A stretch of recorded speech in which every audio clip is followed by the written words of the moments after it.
செய்வதற்கு அவருடைய பிள்ளைகளால் நம்மை கூட்டி வந்தார். இப்போதும் அவரை துதித்து அவரை ஆராதித்தோம். அவருடைய சமூகத்தில் மகிழ்ச்சியாக இருந்தோம். அவருடைய வசனங்களை தியானிக்கிற அருமையான தருணத்துக்குள்ள கர்த்தர் நம்மை நடத்தி வந்திருக்கிறார். இந்த ஒரு தருணத்தை கர்த்தர் நமக்கு கட்டளையிட்டிருக்கிறார். இது கர்த்தர் நம்மோடு பேசுகிற நேரமாக இருக்க வேண்டும். நம்முடைய இருதயங்களை, சிந்தனைகளை, யோசனைகளை நாம் ஒருமுகப்படுத்தி ஆண்டவரே என்னோட பேசுங்க ஆண்டவரே என்று சொல்லி கேட்போம். நம்முடைய தேவன் நாம் நடக்க வேண்டிய வழியை நமக்கு காட்டத்தக்கதாக நம்மை அவருடைய பாதத்தில் ஆரம்பிக்கும். ஆண்டவரே துதிக்கிறோம், ஸ்தோத்திரிக்கிறோம். அருமையான இந்த காலை வேளையில கர்த்தர் எங்களுக்கு தெரிந்து கொண்டு நம்முடைய சமூகத்தில் நம்முடைய பிள்ளைகளாய் கூட்டி வந்த தயவுக்காக நன்றி சொல்கிறார்கள். எந்தே அடியனுடைய செவியை குறித்த சிறந்த பண்ணி எங்களோடு நீங்கள் பேச வேண்டுமா என்று என்னுடைய உள்ளங்களை திறந்து நீருடைய சத்தியங்களை எங்களுக்கு வெளிப்படுத்த வேண்டுமா என்று நாங்கள் கேட்கவும் கற்றுக்கொள்ளவும் கற்றுக்கொள்ள நாங்கள் இங்கிருந்து வெளியில் போவோம். ஆண்டவரே இந்த நாளில் நான் வந்தது நல்லது என்று கண்டு சந்தோஷமாய் கொண்டு போக கற்றார். கர்த்தரை அடியாரோடு பேசி உங்களுடைய தெய்வீக ஆலோசனை எங்களுக்கு கொடுத்து எங்களை அனுப்ப வேண்டுமா என்று நாங்கள் நடக்க வேண்டிய வழிகளை காட்டுங்க. உமது வேதத்தின் மகத்துவங்களை நாங்கள் காணத்தக்கதாக எங்களுடைய கண்களை திறந்து எங்களை தாழ்த்தி நடந்து கொடுக்கிறோம். கர்த்தராகிய தேவன் பேசுங்க அடியார் கேட்டு இயேசுவின் இனிய நாமத்தில் பிதாவே ஆமென். சென்ற மாதம் நாம் என்ன தியானித்தோம்னு சிலருக்கு ஞாபகம் இருக்குன்னு நினைக்கிறேன்.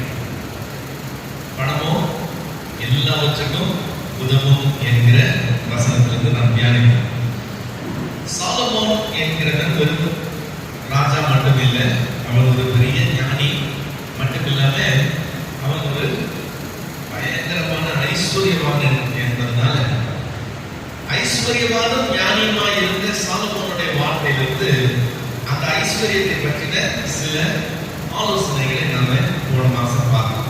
முக்கியமா நாம் பார்த்தது என்னன்னா, பணத்தை நாம் மதிக்க வேண்டிய விதத்துல மதிக்கணும். நாம் செய்யக்கூடாதுங்கிறது மதிக்கலாம், ஆனால் அதை நம்பக்கூடாது என்று சொல்லி நாம் பார்க்கிறோம். இன்றைக்கு சாலமோனுடைய வார்த்தையிலிருந்து இன்னும் 2 ஆலோசனைகளை நாம் பார்க்க போகிறோம். முதலாவது ஆலோசனை என்னன்னு சொன்னா, பணத்தை தவறாக பயன்படுத்தக்கூடாது என்று சொல்லி நாம் போன மாசம் பார்த்தப்போ தேவன் பணத்தை என்னவாய் உருவாக்கி வைத்திருக்கிறார்னு பார்த்தோம். பணத்தை தேவன் தங்கும் பொருளாய் இல்லாம புழங்கும் பொருளாய் ஏற்படுத்தி வச்சிருக்கிறார். அது ஒரு இடத்துல தங்கக்கூடாது, அது நாளைக்கு மாறி வரலாம். இப்போ பணத்தை புழங்கும் பொருளாய் வைத்திருக்கிறார்னு சொல்லும் போது அது எப்படி புழங்கும் பொருளாய் இருக்குன்றது நாம கவனிச்சோம்னா தெரியும். சப்போஸ் நீங்க உங்களுடைய வீடு ஒரு பழைய வீட்டை இடிச்சு கட்டுறதுக்காக அந்த வீட்டை நீங்க டெமாலிஷ் பண்றீங்க. டெமாலிஷ் பண்ணும்போது ஒரு பெட்டி உங்களுக்கு கிடைக்குது. உங்க தாத்தாவுடைய அப்பா அந்த பெட்டிக்குள்ள ஒரு 5000 ரூபாய் வச்சிருக்கிறத நீங்க கண்டுபிடிச்சீங்கன்னு வச்சுக்கோங்களேன். உங்க தாத்தாவுடைய அப்பாவுக்கு நீங்க கோயில் கட்டி கூட்டம் போல இருக்குமா, அடையாளம் எப்படி காசு எப்படி வச்சுட்டு போயிட்டாரு, அந்த 5000 ரூபாய்க்கு அன்னைக்கு எத்தனை ஏக்கர் இடம் வாங்கிருக்கலாம், இன்னைக்கு நம்ம எவ்வளவு பெரிய கோடீஸ்வரனா இருப்போம்னு சொல்லி நீங்க வருத்தப்படுவீங்க இல்ல?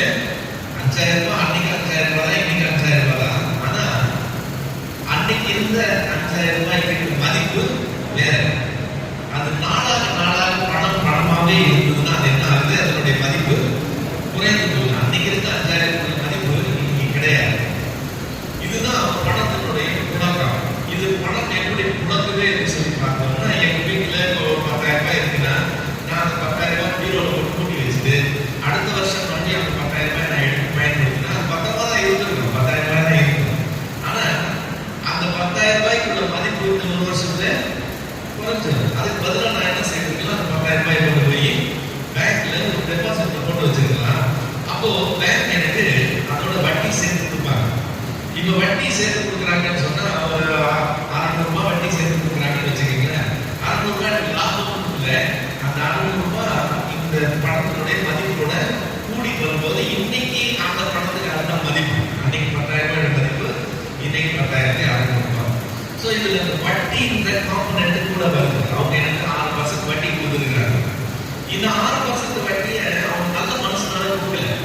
அவங்க என்ன பண்ணாங்க, என்கிட்ட 10,000 ரூபாய் வாங்கி தொழில் பண்றோம் அப்படின்னா அதை முதலீடுக்காக கடனாக அவங்ககிட்ட இவங்க ஒரு 10% வட்டி வாங்கியிருக்காங்க. அந்த 10% வட்டி வாங்கி அவங்க அதுல 4% கணக்கு செலவுக்கு எடுத்துக்கிட்டு எனக்கு 6% கொடுத்துருக்காங்க. இப்போ இதனால எனக்கு லாபம், பேங்க்கு லாபம். அந்த லோன் வாங்கினாங்க, அவருக்கு என்ன லாபம்? அவர் அதை கொண்டு போய் தன்னுடைய தொழிலில் முதலீடு பண்ணி அவர் அதுல இருந்து ஒரு 15% அது 20% சம்பாதிக்கிறாருன்னு சொன்னா அந்த காசை அவர் எடுத்துக்கிட்டு 10% பேங்க் கட்டுறாரு. பேங்க் 4% எடுத்துக்கிட்டு எனக்கு 6% கொடுக்குது. இப்போ இந்த பணம் ஒரு ரவுண்ட் வரும்போது எல்லாருக்கும் அது பிரயோஜனம் மாறி போயிடும். இந்த பணம் பணமா இருக்கக்கூடாது, இது இப்படி முதலீடு பண்ணப்படணும், இப்படி புழக்கத்தில் இருக்கணும்னு யார் நிர்ணயம் பண்ணிருக்கு? தெய்வம் தான் நிர்ணயம் பண்ணியிருக்கிறார். உடனே சிலருக்கு யோசனை பார்க்கலாம், அது வட்டி வந்திருக்கிற நம்ம பேங்க்ல போட்டு அந்த வட்டி வாங்கலாமா அப்படின்னு சொல்லி. வட்டி வாங்கக்கூடாதுன்னு சொல்லி வேணும் சொல்லல, ஆக்சுவலா வட்டி வாங்குறது கரெக்டான ஆண்டவரே சொல்றாரு. எங்க சொல்றாரு? அவர் ஒரு ஊமை சொல்றாரு. மற்ற 25ஆவது அதிகாரத்தில் பார்க்கணும். மற்ற 25ஆவது அதிகாரத்தில் அவர் சொல்ற ஊமை என்னது? ஒரு ராஜா தூர தேசத்துக்கு போகிறான். போகும்போது தன்னுடைய கீழே இருக்கிறவங்க கிட்ட 5 தாளந்து 3 தாளந்து 1 தாளந்துன்னு சொல்லி கொடுத்துட்டு போறான். திரும்ப வரும்போது கணக்கு கேட்கிறான். 5 தாளந்து வாங்கணும், 2 தாளந்து வாங்கணும் கணக்கு கொடுத்துட்டாங்க. ஆனா 1 தாளந்து வாங்கினவங்க இருந்தா அதை புதைச்சு 1 தாளந்தாவே திருப்பி கொடுக்கணும். கொடுத்த காசை திருப்பி கொடுத்தாங்கன்னு ராஜா சந்தோஷப்படல. ராஜா சொன்னது என்னது? நான் விதைக்காத இடத்துல அறுக்கிறவன், தெளிக்காத இடத்துல சேர்க்கிறவன் உனக்கு தெரியும் இல்ல, நான் கடின கிண்ணை உள்ளவன் தெரியும் இல்ல. அப்ப நீ என்ன செஞ்சிருந்த? என் காசுக்கான ரசத்துல கொடுத்து வச்சிருந்தேன்னா என் பணத்தை நானே வட்டியோட கணக்கிருப்பேன்னு சொல்றான். இப்ப ஆண்டவர் வட்டி வாங்குறது தப்புன்னு சொன்னா கரெக்ட்னு சொல்றாரு. அதுதான் நடைமுறைன்னு சொல்றாரு. அப்போ வட்டி வாங்குறது தவறுன்னு சொல்லி வேணும் சொல்லுவோம். பணத்தை வட்டிக்கு கொடாமல்னு சொல்லி வாங்கணும்னு சொல்லியிருக்கேன். அப்ப நான் பணத்தை வட்டிக்கு கொடுக்கலாம்னு சொல்லி யோசிக்கலாம். வட்டி எந்த வட்டி தப்புன்னு சொன்னா நீதிமொழிகள் 28ஆவது அதிகாரம் 8வது வசனம் சொல்லுவோம். நீதிமொழிகள் 28:8 அநியாய வட்டியினாலும் ஆதாயத்தினாலும் தனது ஆஸ்தியை பெருகப்படுகிறவன் தரித்திரன் பேரில் இறங்குகிறவருக்காக அதை சேர்க்கிறான்னு சொல்லி வசனம் சொல்லுவோம். எந்த வட்டி தப்பா? அநியாய வட்டி. எந்த ஆதாயம் தப்பா? அநியாய ஆதாயம் தப்பு. அநியாய வட்டியினாலும் ஆதாயத்தினாலும் செய்யும். நியாயமாய் செய்கிறதுல தவறு இருக்காது. ஸோ மார்க்கெட்ல ஒரு ரேட் இருக்கு. பேங்க்ல 6%ன்றது மார்க்கெட் ரேட். நான் அது 10%க்கோ 20%க்கோ நான் வந்து கொடுத்தேன்னு சொன்னா அது பேரு அநியாய வட்டி. அநியாய வட்டியை பத்தி நம்ம பேசல, நியாயமான வட்டியை பத்தி பேசுகிறோம். பணம் உணர்வு பொருளா இருக்கு. இதுல அந்த காம்பனண்ட் பேர் என்னது? வட்டி. வட்டி சேர்ந்துதான் பணம் புழக்கத்தை ஏற்படுத்துது. இல்லைன்னா சும்மா வாங்கி சும்மா கொடுத்து யாரும் இருக்க மாட்டாங்க. இதுல அந்த வட்டி காரியம் சேர்ந்து இருக்கு. இப்ப இந்த பணத்தை நான் புழக்கத்தில் விடும்போது இந்த வட்டியை நான் இப்படி பயன்படுத்தி செய்வது தேவன் ஏற்படுத்த ஒரு நல்ல காரியம். அப்படி இருந்தால்தான் அது புழக்கத்தில் இருக்கும். இந்த நல்ல காரியத்தை பிசாசானவன் எடுத்து நம்ம எல்லாரையும் வட்டி கடனை வட்டிக்காக கடன் வாங்குறவர்களா நம்ம மாற்றி அத்தனை பேரையும் என்ன பண்ணா கடன்காரர்களாக மாற்றி. தேவனுடைய திட்டம் அதில் தேவனுடைய திட்டம் பணம் புழக்கும் பொருளாக இருக்கிறது. நாம் கடன்காரர்களாக ஆகணும்ன்றது பிசாசனுடைய திட்டம். சாலமோன் சொல்லுகிற ஆலோசனை என்னன்னு சொன்னா நீதிமொழிகளின் புஸ்தகம் 22ஆவது அதிகாரம் 26வது வசனம். நீதிமொழிகள் 22:26 கையடித்து உடன்பட்டு கடனுக்காக பிணைக்கப்படுகிறவர்களே ஒருவனாக ஆகாதே அப்படின்னு சொல்லி வசனம் சொல்லு. இதுதான் சாலமோனுடைய முதல் ஆலோசனை. என்ன ஆலோசனை? கையடித்து பிணைக்கப்பட்டு கடனுக்காக பிணைக்கப்படுகிறவர்களில் ஒருவனாக ஆகாதே. அப்படின்னு அர்த்தம் கடன் வாங்கி கடன்காரனா ஆகாதே அப்படின்னு. இப்ப இந்த ஆலோசனையுடைய என்னன்னு சொன்னா அடிப்படை என்னன்னு சொன்னாங்க, கடன் வாங்கி செலவு பண்றவங்க அந்த கடன் வாங்கி செலவு பண்ணும்போது மேக்சிமம் என்ன செய்யணும்னா நம்முடைய நாளைய வருமானத்தை இன்றைக்கு செலவு பண்ணணும். அவ்வளவுதான். Simple understanding. நான் கடன் வாங்கி செலவு பண்றேன்னா நான் என்ன செய்யறேன்? என்னுடைய நாளைய வருமானத்தை இன்றைக்கு செலவு பண்ணுகிறேன். இந்த தவறை செய்யாதீங்க சொல்லி சாலமோன் ஆலோசனை சொல்லுகிறார். பணத்தை தவறாக பயன்படுத்தாதீங்க. இன்னைக்குள்ள வருமானத்தை வேணும்னா இன்னைக்கு செலவு பண்ணலாம். சொல்ல போனா அதுல நாளைக்காக ஒரு சேர்த்து வைக்கிறது நல்லது. ஆனா இன்னைக்கு உள்ளதே செலவு பண்ணிட்டு நாளைக்கு வர போகிறதே இன்னைக்கு கணக்கு பண்ணி இன்னைக்கு செலவு பண்ணாதீங்க, பணத்தை தப்பா பயன்படுத்தாதீங்கன்னு சொன்னாங்க. இதை ஒரு ஆலோசனையாக சொல்லுகிறான், கட்டளையாக சொல்லு. நிறைய பேர் இதை கட்டளையா எடுத்து பேசுறாங்க. அப்படிதான் அர்த்தம், கடன் வாங்கினா நீ பாவம் செஞ்சுட்டேன்னு அர்த்தம், நீ செய்யக்கூடாது. இதை வேதம் கட்டளையாக சொல்லல. ஏன்னு சொன்னா கடன் வாங்கி பிழைக்கப்படுகிறது ஒரு ஆகாதே அப்படின்னு சொல்லும் போது கட்டளையா இருந்தா இதை மீறினா பாவம். அப்படித்தானே? உபாகம புஸ்தகம் 28ஆம் அதிகாரம் 12ஆம் வசனத்துல நீயோ அநேக ஜாதிகளுக்கு கடன் கொடுப்பாய் என்று சொல்லி நீ கடன் வாங்க மாட்ட, நீ அநேக ஜாதிகளுக்கு கடன் கொடுப்பாய். கடன் வாங்குறது தப்புன்னு சொன்னா அவன் கடன் வாங்குறதுக்கு நான் காரணமா இருக்கிறேன்னா அவன் பாவம் செய்யறதுக்கு நான் உடந்தையா இருக்கிறேன்னு அர்த்தம் பண்ணுறது. அதனால கடன் வாங்குறது பாவம் என்று சொல்லி சொல்ல முடியாது. இந்த ஆலோசனை என்னன்னு சொன்னா நீ கடன் வாங்காம இருந்தா உனக்கு நல்லது. கடன் வாங்காம இருக்கிறது ஆலோசனை. மீறி நான் செஞ்சேன்னு சொன்னா எனக்கு பாவம் இல்லை, ப்ராப்ளம். நான் அதனால தேவையில்லாத சிக்கல்கள்ல மாட்டிக்கிறோம். இப்போ வேதத்துல ஆலோசனை இருக்கு. கடன் வாங்கி கடனுக்காக பிணைக்கப்படுகிறது ஒவ்வொரு ஆகாதேன்னு சொல்லி வசனம் சொல்லுது. நமக்கு இது தெரியும், தெரியாம இல்லை. ஆனாலும் இன்னைக்கு நான் கை தூக்க சொல்றேன்னு வச்சுக்கீங்களேன், எனக்கு 10 பைசா கடனே இல்லைன்றதை கைக்கு யாரெல்லாம் இருக்கிறீங்க கை தூக்க சொன்னா ஒருத்தர் 2 பேரும் தூக்கினாலே ஆச்சரியமான விஷயங்கள் அளவுக்கு மொத்த சமுதாயமும் கடன்ல மூழ்கி போயிருக்கிறது நம்ம பாருங்க. ஆலோசனை தான் வாங்காதேன்னு சொல்லி, ஆனா நீதி செய்யும் போது அந்த பாவம் இல்லை. அது என்னன்னு சொன்ன ப்ராப்ளம் இருக்குன்னு சொல்லி என்ன ப்ராப்ளத்தை நம்ம பாருக்கிறோம்? நிறைய பேர் வீட்டுல சண்டை சச்சரவுக்கே காரணம் என்ன தெரியுமா? என்ன பிரச்சனை? பணம் பிரச்சனை. ஐயோ இது வரல, இதை நம்ம கொடுக்கணும், இதுக்கு என்ன செய்ய போறோம், அதுக்கு என்ன செய்ய போறோம்னு சொல்லி அந்த டென்ஷன் தான் வீட்டுல சண்டை சச்சரவுக்கே காரணம்.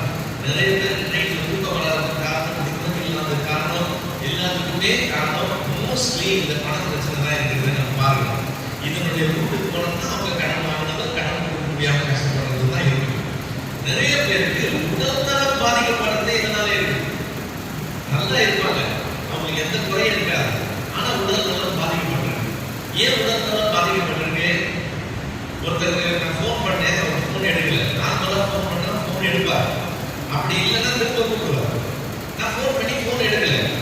நான் இன்னும் கொஞ்ச நேரம் கழிச்சு மறுபடியும் ஃபோன் அடிக்கிறது, ஆனா அவர் எடுக்கல. என்னன்னு தெரியல, விட்டுட்டேன். 1 மாசம் கழிச்சு நான் அவரை பார்த்தேன். பார்க்கும்போது சொன்னேன், நான் போன மாசம் உங்களுக்கு ஃபோன் பண்ணேன் அப்படின்னு. ஆமா சார் ஃபோன் பண்ணீங்க, நீங்க பண்ணும்போது நான் ஹாஸ்பிட்டல் இருந்தேன், அதான் எடுக்கலன்னு சொல்லி சொன்னாங்க. ஹாஸ்பிட்டல் இல்லையா? என்ன ஹாஸ்பிட்டல் சொன்னேன்? என்ன டென்ஷன் தான் அப்படின்னாரு. டென்ஷன் அதிகமாயிடுச்சா, அதனால அவர் ஆஸ்பத்திரிக்கு போய் வைத்தியம் பார்க்க வேண்டிய அளவுக்கு ஆகி போச்சு. அவர் பேசிட்டே இருந்த ஒரு பக்கத்தில் இருக்கிறவங்க கிட்ட தன்னுடைய காரியத்தை அவங்க இன்னொரு ஃப்ரெண்ட் வந்தான், அவங்க கிட்ட பேசுறாரு. டேய் நாளைக்கு தரேன்னு சொன்னான், அவன் தரேன்னு சொன்னான்னு சொல்லி நான் இவங்கிட்ட திங்கக்கிழமை தரேன்னு சொல்லிட்டேன். இப்போ கேட்டா நான் ஊருக்கு போயிருக்கேன், நான் வரதுக்கே திங்கக்கிழமை ஆகும்னு சொல்றான்டா. இப்போ நான் திங்கக்கிழமை அவனுக்கு என்னடா ஆகும்னு சொல்ல போறேன். இவர்கிட்ட பேசிட்டு இருக்கிறாரு, நான் கேட்டுக்கிறேன். இப்ப இவருக்கு டென்ஷனுக்கு காரணம் என்ன? இவர் வாங்கின கடன் இவரை ரொம்ப ஸ்ட்ரெஸ்ல கொண்டு போகுது. இவருக்கு மனசு பாதிக்கப்படுது, நிம்மதி கெடுது, வீட்டுல சமாதானம் போகுது, எல்லா விதமான பிரச்சனைகளுக்கு இது காரணமாயிடும். ஒரு பேப்பர் கொடுத்து நம்ம உங்களுடைய பிரேயர் பாயிண்ட்ஸ் எழுதி அனுப்புங்கன்னு சொல்லி கேட்டோம் வச்சுக்கீங்களா, அவங்க பிரேயர் பாயிண்ட்ஸ் எழுதுனாங்கன்னா கடன் பிரச்சனைக்காக ஜெபம் பண்ணி கேட்கறது மேஜர் பிரேயர் பாயிண்டா நினைக்கும். வீட்டில் உள்ள மற்ற பிரச்சனைகள்லாம் இருக்கும், அதெல்லாம் பெரிய காமனா எல்லாத்துக்குமே வரக்கூடியது கடன் பிரச்சனைக்காக ஜெபம் பண்ணி கேட்க. வேதம் சொல்லுது வாங்காதேன்னு சொல்லுது, ஆனா நாம் என்ன செய்யணும்? அதை மீறி வாங்கி அதுல மாட்டிக்கிறோம். இதுல எப்படி நாம் மாட்டிக்கொள்ளுகிறோம்ங்கிறத நம்ம கவனிச்சுட்டோம்னு சொன்னா எதை நாம் செய்யக்கூடாதுன்னு ஒரு ஐடியா வரும். மேஜரா நம்ம கடன்ல மாற்றுறதுக்கு முக்கியமான காரணம் என்னன்னு சொன்னாக்க, நம்ம கடனுடைய அந்த தாக்கத்தை சரியா புரிஞ்சுக்கணும். கடன் எப்பவுமே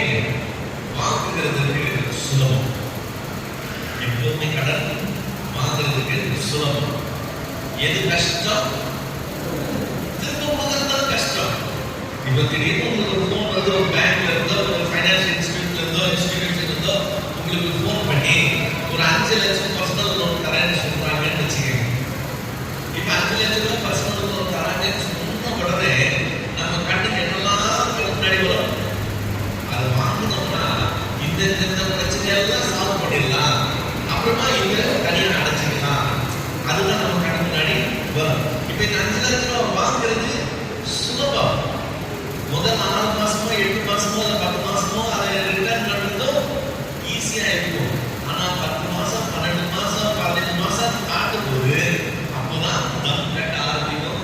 நாக்கே வெளியில வந்து நீக்கக்கூடிய அளவுக்கு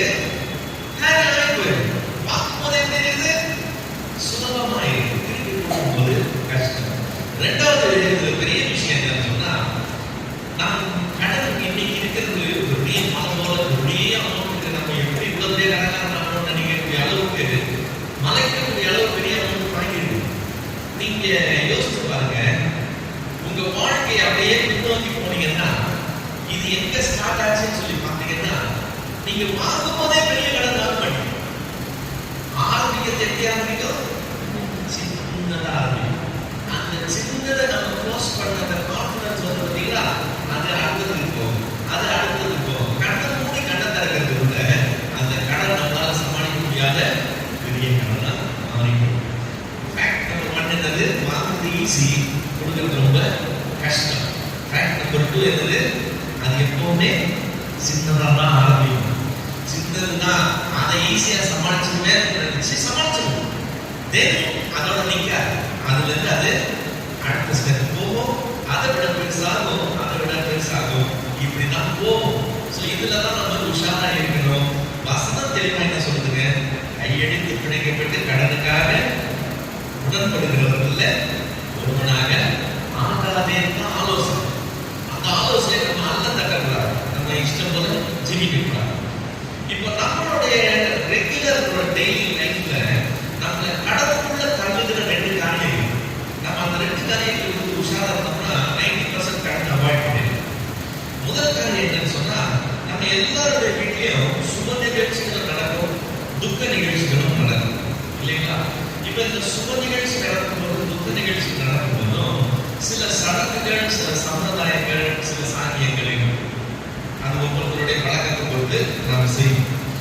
இப்ப இந்த சடங்குகள், இந்த சம்பிரதாயங்கள், இந்த சாங்கியங்கள் எதுவுமே கிறிஸ்தவ அடிப்படையில உள்ளது இல்லைங்கிறது நம்ம கிளியரா இருக்கு. நீங்க நல்லா யோசிப்பாங்க.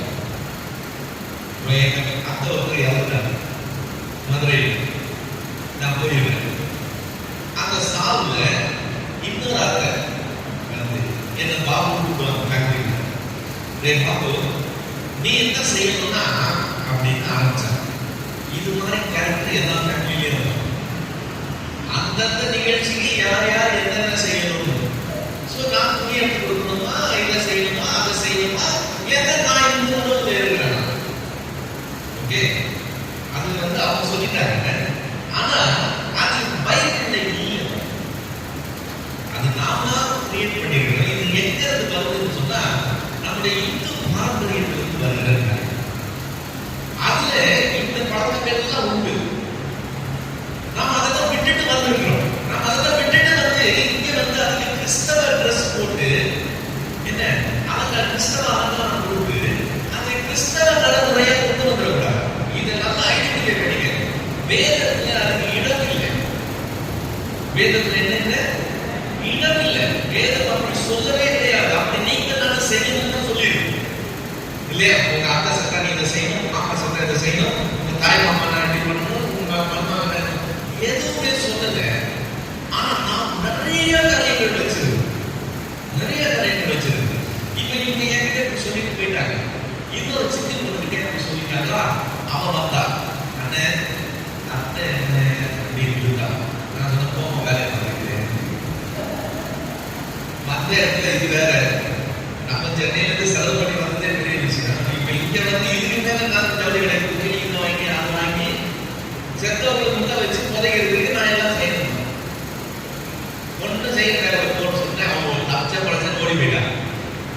இப்போ நம்முடைய வேதத்துல இது இல்லை.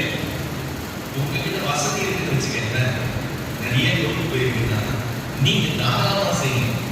பணம் புழக்கம் இல்லை, உங்க படித்தே கலந்தாருல்ல, ஆனா நீங்க எடுத்து செலவு பண்ணுங்க. அப்பதான் 4 பேருக்கு அது யூஸ்ஃபுல்லா இருக்கும். ஆனா காசு இல்லாத சூழ்நிலையில சடங்குகளுக்காக, சம்பிரதாயங்களுக்காக, சாங்கியங்களுக்காக நீங்க கடன் வாங்கி செலவு பண்ணுகிறவர்களா இருக்கு. அது கட்டாயம் கிடையாது. நாம அந்த கட்டாயம் நினைச்சுக்கிட்டு என்ன செய்யணும், நம்ம ஃபோர்ஸ் பண்ணி செய்யணும். செய்யணும் மதிப்பிருக்காது, மரியாதை இருக்காது, நம்ம இப்படி நினைப்பாங்க அப்படின்னு நினைப்பாங்க, நம்ம செஞ்சுதான் ஆகணும். இதெல்லாம் நம்மளால உருவாகிட்ட சட்டத்திட்டம் இது கிடையாது. செய்யணும்னு ஆசைப்பட்டீங்கன்னா வசதி இருந்தா தாராளமாக செய்யணும். ஆனா இது கடன் வாங்கி கஷ்டப்பட்டு செய்யணுங்கிற கட்டாயம் கிடையாது. இதுல இன்னும் கேவலம் என்னன்னு சொன்னா, இதுல போட்டிங்க அவனை விட நான் நல்லா செய்தேன் சொல்லி இங்கேயே லாக்கெடி, இதுவே கடன் வாங்கி செய்யறது, இதுக்கு நல்லா செஞ்சாருன்னு சொல்லி இதுல பெருமைக்காக செய்யறது. சரி, சுப நிகழ்ச்சிகளும் துக்க நிகழ்ச்சிகளும் மாறி மாறி வந்துகிட்டே இருக்கும். நீங்க இப்படி செலவு பண்ணிக்கிட்டே இருந்தீங்கன்னா உங்களுக்கு எவ்வளவு வருமானம் இருந்தாலும் எவ்வளவு வருமானம் பண்றாரு தாவும் நீங்க செலவு பண்ணிக்கிட்டே தான் இருக்கீங்க. ஒண்ணு இல்லாத இதுல இது நாங்க பாருங்க, பேசிக்கா தெரிஞ்சுக்கிற இதுல கிறிஸ்தவம் இல்லை, ஆண்டவருடைய வார்த்தை இல்லை, தேவ கட்டளை இல்லை, உங்களுக்கு நிர்பந்தம் எதுவுமே கிடையாது. நீங்க இந்துக்களா இருக்கும்போது அதெல்லாம் நம்புனீங்க. நம்மளுடைய மூதாதையர் அதை இந்துக்களா இருந்தப்போ அதெல்லாம் செய்யறாங்க. அதுக்கு அதுல ஆதாரம் இருக்கு, அதை செய்யறதுக்கு காரணங்கள் இருக்கு. நாம் அதை விட்டு வெளியே வந்திருக்கிறோம். நாம் அதை உள்ள கொண்டு வரக்கூடாது. அதுக்காக தான் சொல்றேன், காசு இருந்தா, வசதி இருந்தா, மனசு இருந்தா தாராளமா செய்யுங்க. ஆனா கடன் வாங்கி செலவு பண்ணாங்க. இந்த ஒண்ணு இல்லாம இன்னொரு கூட நம்ம கடன் பண்ணுறாங்க. அது என்னன்னு சொன்னா, நம்முடைய ஆடம்பர செலவு விரலுக்கு தகுந்தால்தான் மீட்கிறது. அப்படி இல்லாம நம்மளுடைய லெவலை தாண்டி நம்ம செலவு பண்ற ஒரு பழக்கம். குழந்தைக்கு முதல் வயசு வந்துச்சுன்னு சொன்னா, ஃபர்ஸ்ட் பர்த்டே வந்துச்சுன்னா என்ன செய்யணும்? இப்ப புது சிஸ்டம், ரீசெண்டான வேர் புதுசா ஆரம்பிச்சிருக்கு. என்ன செய்யணும்? பத்திரிகை அடிச்சு மண்டபம் எடுத்து பிறந்த நாளுக்கு கொண்டாடும். அப்படி செய்யறதா என்ன ஆயிடுச்சு? போச்சு. ஃபர்ஸ்ட் பர்த்டே முன்னாடி கிடையாது, இப்போ ரீசெண்டா இது ஸ்டார்ட் ஆயிருக்கு. நான் யாரையும் தனிப்பட்ட விதத்தில் சொல்றேன்னு நினைச்சுக்காதீங்க. இப்படி ஒரு இடத்துல பேசிட்டு அவங்க கூப்பிட அவங்க பேரனுக்கு நாடு அடிச்சு காணொலி உட்காந்துருக்கிறார். எனக்கு முதல் பிறந்த நாளைக்கு பத்திரிகை அடிச்சு மண்டபம் எடுத்து பண்றீங்கன்னா அவர் மண்டபம் எடுத்துருக்கிறாரு, காடு அடிச்சுட்டு உட்காந்துருக்கிறாரு. அது எனக்கு தெரியாது. கொஞ்சம் அவரே எனக்கு காடு கொடுத்தாரு. சரி, இது வந்து பர்சனல் இல்லை, இது ஜெனரலா சொல்றேன். அவசியம் இல்ல. இதுல மறுபடியும் சொல்ல வேண்டியது என்னன்னு சொன்னா, நிறைய இருக்குதுன்னா, கொழுந்து போயிருக்குதுன்னா, செலவு பண்ண நயங்கள் இருக்கக்கூடாது. கஞ்ச பிசினாரியா இருக்காதீங்க. நல்லா செலவு பண்ணணும். நீங்க நல்லா செலவு பண்ணாதான் எல்லாருக்கும் காசு குழப்பம் பொருளா போயிட்டு வரும். அதனால செய்யுங்க. இருக்குதுன்னா எடுத்து செய்யுங்க. நான் செய்யாதீங்கன்னு சொல்றவங்களை யார் சொல்ற? செய்யணும்னு சொல்லி நாளே வருமானத்தை இன்னைக்கு செலவுக்காக எடுத்து செய்யாதீங்கன்னு சொல்றோம். கல்யாணம்ங்கிறது ஊர் திருவிழாவா அல்லது குடும்ப நிகழ்ச்சி? கல்யாணம் உங்க வீட்டு கல்யாணம், உங்க குடும்ப நிகழ்ச்சிங்க. இந்த ஊர் பிரச்சனை கிடையாது, இந்த ஊர் திருவிழா கிடையாது. ஏன் அது ஊர் திருவிழாவை மாத்திரம் யோசிச்சு பாருங்களா? ஏன் குடும்ப நிகழ்ச்சியை குடும்பத்துக்குள்ள பண்ணாம ஊர்ல இருக்க எல்லாரையும் கூப்பிட்டு ஊரே வியக்கத்தக்கதா ஜாம் பண்ணாரா? அது என்னது? கல்யாணம். 2000 பேர் கூட வரலன்னா அது கல்யாணமே கிடையாது. கல்யாணமே கிடையாது. இப்ப என்னுடைய மகளுக்கு கல்யாணத்துக்காக எவ்வளவு செலவாகிறது சும்மா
அதுல கல்யாணம். அந்த மண்டபம் கட்டுறதுக்கு முன்னாடி வெளியில ஓபன் ஸ்பேஸ்ல நடக்குதுல, அதுல ஒரு 300 பேர் கூட தான் மொத்த கெஸ்ட், அவ்வளவுதான். இது பெரிய ஒரு கல்யாணம். அந்த கல்யாணத்துல மாஸ்டர் ஆஃப் செரிமனியா இருக்கிறவர், அது மொத்தத்தை கண்டக்ட் பண்றவர் யாருன்னா அன்னைக்கு மெட்ராஸ் கார்பரேஷனுடைய கமிஷனர், ஐஏஎஸ் ஆஃபீஸர். அவர் தான் எம்சியா இருந்து நடத்துறாரு. அப்ப பாத்துக்காக அது எவ்வளவு பெரிய கல்யாணம் பண்ணுச்சு. ஆனா வந்திருக்கவங்க எவ்வளவு பேரு? வெறும் 300 பேர். நாங்க கல்யாணத்துக்கு போகும்போது ரொம்ப யோசனையா போனேன். என்னன்னு, கார் பார்க் பண்ண இடம் இருக்குமா தெரியல, இது பெரிய இடத்து கல்யாணம், நம்மளை எங்க கொண்டு போறாங்கன்னு தெரியல, எவ்வளவு பெரிய கூட்டம் வரப்போறது தெரியல, நம்ம அங்க போய் லைன்ல வேற நிக்கணும், சாப்பாட்டுக்கு பிரச்சனை, இதெல்லாம் மனசுல கற்பனை பண்ணிட்டு போறேன். அங்க ஈராடு ஒண்ணுமே இல்ல, வெறும் 300 பேர் தான். இஷ்டம் போல கார் நிறுத்தலாம், அவன் சாப்பாடை போட்டு வெயிட் பண்றான், யாருமே சாப்பிட போக மாட்டேங்கிறாங்க. அந்த 300 பேரும் நெருங்கிய உறவினர், நெருங்கிய உறவினர்கள், யாரும் போய் அந்த லைன்ல நிக்கல. எல்லாம் சந்தோஷமா பேசுறாங்க, சந்தோஷமா ஒருத்தர் பங்கு கொள்றாங்க. எல்லாம் தூர தூர இடத்துல இருந்து வந்திருக்கிறாங்க. ஆஸ்திரேலியால ஒருத்தர் வந்திருக்கிறாரு, அமெரிக்கால ஒருத்தர் வந்திருக்கிறாரு, யூரோப்ல ஒருத்தர் வந்திருக்கிறாரு.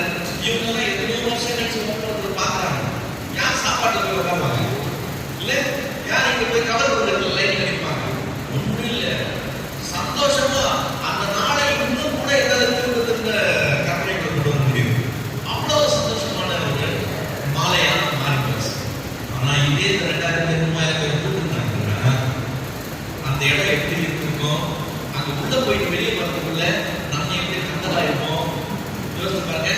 எப்படா வீட்டுக்கு போகன்ற அளவுக்கு, விட்டா போதுன்ற அளவுக்கு அது ஒரு சந்தோஷமான ஒரு மாலையா இருந்திருக்காங்க. வீட்டு நிகழ்ச்சி எப்படி பண்ணோம்? குடும்ப நிகழ்ச்சியை குடும்பத்துக்குள்ள பண்ணணும். அது எப்படி பண்ண? அப்புறம் இவங்க எல்லாம் எல்லாம் அவங்க எல்லாம் என்ன செய்வாங்க? கோவிச்சுக்கிட்டா என்ன செய்வாங்க? அதை யோசிச்சு சொல்லுங்க. நீங்க கூப்பிடலங்க, கோவிச்சுக்கிட்டாங்க. முதல்ல கொஞ்ச நாள் பேச பார்ப்பாங்க. முதல்ல கொஞ்சம் தூக்கிட்டு கல்யாணத்துக்கு கூப்பிடல பேச பார்ப்பாங்க, அவ்வளவுதான். அதுக்கப்புறம் அவங்க வீட்டு கல்யாணத்துக்கு உங்களுக்கு செலவு போச்சா, அவங்களுக்கு செலவு போச்சு. எவ்வளவு ஈஸியான சொல்யூஷன் பார்த்தீங்களா? யாராவது ஒருத்தர் ஆரம்பிக்கணும், அவ்வளவுதான். ஒருத்தர் ஆரம்பிச்சுன்னா அது நடைமுறைக்கு வந்துடும். இது செய்ய முடியாது கிடையாது, செய்ய முடியும். இப்ப என்னுடைய மகளுக்கு அவ ஏஜ் அட்டன் பண்ணப்போ வெறுமனே என் மனைவி கூட பிறந்தவங்க, என் கூட பிறந்தவங்க, என்னுடைய பாசிட்டிவ் ஃபேமிலி, அவ்வளவுதான். நாங்க அரேஞ்ச் பண்ண அன்னைக்கு மழை ஊத்துச்சு. நாங்க போட்ட சாமியெல்லாம் போச்சு, நாங்க அடுத்த சேர்லாம் போச்சு, எல்லாம் நாசமாயிடுச்சு. எல்லாம் ஹால்ல பெட்ரூம்ல தான் உட்காந்துருக்கோம். இப்போ வந்தவங்க எல்லாம் யாரு? யாரும் வெளியால் கிடையாது. எல்லாம் கிச்சன் வரைக்கும் உள்ள வர நெருங்கிய உறவினர் தான். பெட்டு மேலே 10 பேர் உட்காந்து இருக்கிறாங்க, ஹால்ல 10 பேர் உட்காந்து இருக்கிறாங்க. யாருக்குமே வெளியாக மாதிரி வந்து கஷ்டப்படுற மாதிரி தெரியல. நாளைக்கு உள்ள நிகழ்ச்சி சாயங்காலம் இருக்குது, நைட்டு கூட சாப்பிட்டு போனாங்க. இப்ப இந்த நிகழ்ச்சி எப்படி இருக்கு? நான் ஒரு மண்டபம் இருந்து என் பொண்ணு வயசு வந்திருக்கிறான்னு சொல்லி நான் கார்டு அடிச்சு போட்டு 1000 பேர் கூப்பிட்டு சாப்பாடு கொடுக்கணும்னா எப்படி இருக்கு யோசிப்பாங்க. இந்த சந்தோஷத்துக்கு அது இனியே வராது. அது உங்க வேர்த்து ஊத்தினவங்க அவ்வளவு செஞ்சாலும் எனக்கு கறி வரல, ஒருத்தர் கம்ப்ளைண்ட் பண்ணுமா, உப்பு சரியா இல்லை, இன்னொரு கம்ப்ளைண்ட் பண்ணும். என்ன இந்த பிரச்சனை எல்லாம் குடும்ப நிகழ்ச்சியை ஊர் திருவிழாவா நடத்துறாங்க. ஆனா அவங்களுக்கு நிறைய இருக்குன்னு வச்சுக்கோங்களேன். இப்ப நம்ம அம்மா வீட்டுல கல்யாணம் நடக்குது, எவ்வளவு நாளா கல்யாணம் நடக்குது பாத்தீங்களா? 15-20 நாளா கல்யாணம் நடக்குறாங்க. ஒரு நாள் இல்லை. நல்லா செய்யணும், நல்லா செய்யணும். ஏன் தெரியுமா? அப்பதான் பணம் உலகத்துல வரும். அதனால வசதியா இருக்கிறது நல்லா செய்யணும். ஆனா கால மயிலாட கட்ட வான்கோடி தானம் ஆடுவேன் வச்சுக்கிட்டு நம்ம ஆடக்கூடாது. அவன் வான்கோடி அவன் மயில் அவன் ஆடுறான். நான் என்னது வான்கோடி அடக்கமா இருக்கணும். மயில் ஆடுறது நான் ஆடக்கூடாது. புளிய பார்த்து கூட கொடுக்க கூடாது. வசதி இருக்கிறவங்க செய்யணும். நாம் என்ன செய்யணும்? நம்ம தகுதிக்கு ஏற்றது போல ஆடம்பரம் இல்லாம அதை ஆசீர்வாதமாக செய்யணும். கல்யாணம் ஒரு நாள் கொடுத்து, ஆனா திருமண வாழ்க்கைங்கிறது அதுதான் வாழ்க்கை. அது கரெக்டா இருக்கணும்ன்றதுதான் கான்சென்ட்ரேஷன் இருக்கணும். இந்த ஒரு நாள் கூத்துல கான்சென்ட்ரேஷன் இருக்கக்கூடாது. நாம் கடனுக்காக நாம் போகிறதற்கு இது ரெண்டு தான் பெரிய காரணம். ஒன்று, சுப நிகழ்ச்சிகள்லையும் துக்க நிகழ்ச்சிகள்லையும் நம்ம அறியாம நாம் செஞ்சுதான் ஆகணும்னு நம்ம வேதத்துல இல்லாத கிறிஸ்தவத்துல இல்லாத காரியங்களை கொண்டு வந்து செலவுகளை நாமே கொண்டு வந்துடும். இதை நிறுத்தணும். நம்பர் 2 என்னது? உங்க வீட்டுல அது கிரகப்பிரவேசமா இருந்தாலும் சரி, முதல் பிறந்த நாள் இருந்தாலும் சரி, 90வது பிறந்த நாள் இருந்தாலும் சரி, கல்யாணமா இருந்தாலும் சரி, எதுவாக இருந்தாலும் சரி, ஞாபகம் வச்சுக்கோங்க, அது என்னது? குடும்ப நிகழ்ச்சி. அது எதுக்குள்ளதான் இருக்கணும்? குடும்பத்துக்குள்ளதான் இருக்கணும். போனவன் வந்தவன் தெரிஞ்சவன் தெரியாத எல்லாரும் காண கொடுங்கிற கட்டாயம் கிடையாது. இதை நம்மளுடைய லிமிட்ல சந்தோஷமா செய்ய முடியும். செய்யறவங்க இருக்கிறாங்க. அப்படி நம்ம கூப்பிடலன்னா கோச்சுக்குவாங்க, பரவாயில்லை, அவங்க நிகழ்ச்சிக்கு நம்ம கூப்பிட மாட்டாங்க, ப்ராப்ளம் சால்வ். அதனால இல்ல, கொஞ்சம் தைரியமா தெளிவா செய்கிறவர்களா நாம் இருப்போம். கடன் வாங்குவதற்குண்டான வாய்ப்புகள் குறையும். கையடித்து உடன்பட்டு கடனுக்காக பிணைக்கப்படுகிறவர்களே ஒருவனாக ஆகாதே. இதை நம்ம செய்ய ஆரம்பிச்சோம்னா இந்த பிரச்சனைகளை சால்வ் பண்ணணும். இப்ப ஏற்கனவே இருக்கிற கடன் என்ன செய்யுது?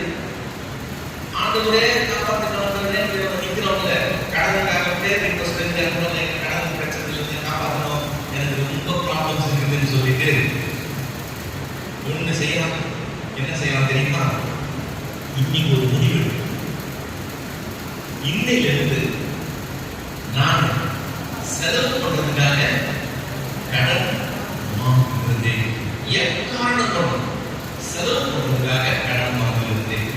இப்போ வீடு வாங்குறதுக்காக கடன் வாங்கலாம். அது வாங்கலாமா, வாங்கக்கூடாதா?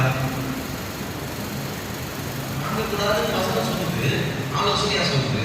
ஆனா நான் காசு சேர்த்து தான் வீடு வாங்கணும்னா அது இந்த ஜென்மத்துல ஆகாது. அப்ப நான் என்ன செய்யறது? அதுக்காக நான் கடன் கட்டி ஒரு வீடு வாங்கணும்னு நான் ட்ரை பண்றேன். இப்ப இதுல லாஜிக் என்ன பண்ணுறது? நான் செலவு பண்றதுக்காக கடன் வாங்குறேன். இன்னொரு அசெட் உருவாக்குறேன், சொத்து உருவாக்குறதுக்காக தான் கடன் வாங்குறேன். நான் ஆரம்பத்திலே சொன்னேன், நானே கவனத்தை நீங்க என்ன செய்யக்கூடாது? செலவு தான் பண்ணக்கூடாது. ஆனா அந்த ஆஸ்தியை செய்யறதுல தப்பு இருக்காது. ஸோ நான் வீடு வாங்குறதுக்காக கடன் வாங்குறதுல தப்பு இல்லை. ஆனா செலவு பண்றதுக்காக கடன் வாங்குறது தவறு. ஸோ இன்னைக்கு என்ன முடிவு எடுக்க போகிறோம்? இங்க இருந்து வெளியே போகணும்னா அந்த டெசிஷன் எடுத்து போயிடும். என்னன்னு ஒரு பைசா நான் இனிமேல் கடன் வாங்கி செலவு பண்றது இல்லை. இப்போ கிறிஸ்மஸ் வரும்போது கிறிஸ்மஸுக்கு ட்ரெஸ் எடுக்கணும். நான் கிரெடிட் கார்டை யூஸ் பண்ணி ட்ரெஸ் வாங்குறேன், கடன் வாங்கி ட்ரெஸ் வாங்குறேன். கையில இருந்தா புது ட்ரெஸ் போடுவோம், கையில இல்லைன்னா பழைய போடுவோம். வெளியில ஆள் நிக்க வச்சிருக்காங்க, புது ட்ரெஸ் போடுறவங்க தான் நீங்க கிறிஸ்மஸ் சுத்தமா இருக்கும். இல்ல ஏன் நம்ம அப்படி நினைச்சுக்கிறோம்? இருந்தா செலவழிப்போம், இல்லைன்னா காரணம் கொண்டோம் நான் என்ன செய்யறதில்ல, செலவு பண்றதுக்காக கடன் வாங்குகிறது இல்லைன்னு ஒரு தீர்மானம் பண்ணிட்டு ஆண்டவருக்கு முத்தி போட்டு, ஆண்டவரே நீங்க வாங்காதீங்கன்னு ஆலோசனை சொன்னீங்க, நான் அதை அலட்சியம் பண்ணி நான் என்ன செஞ்சுட்டேன்? இது யார் தப்பு? ஏன் நான் தப்பு பண்ணிட்டேன், தயவு செய்து காப்பாற்றுங்க. இப்ப நான் உங்க மத்தியில பேசிட்டு இருக்கேன். இவ்வளவு என்னுடைய அனுபவம், மலைச்சு போகிற அளவுக்கு பெரிய கணக்கான என்னுடைய கண்ணை திறந்துச்சு. அப்போ நான் எடுக்க முடியுது, செலவு பண்றதுக்காக நான் என்ன செய்யறது, கடன் வாங்குறது இல்லைன்னு சொல்லி ஃபுல் ஸ்டாப் வச்சேன். வச்சுட்டு நான் ஜோம் பண்ணேன். ஜோம் பண்ணி அப்படியே நாட்கள்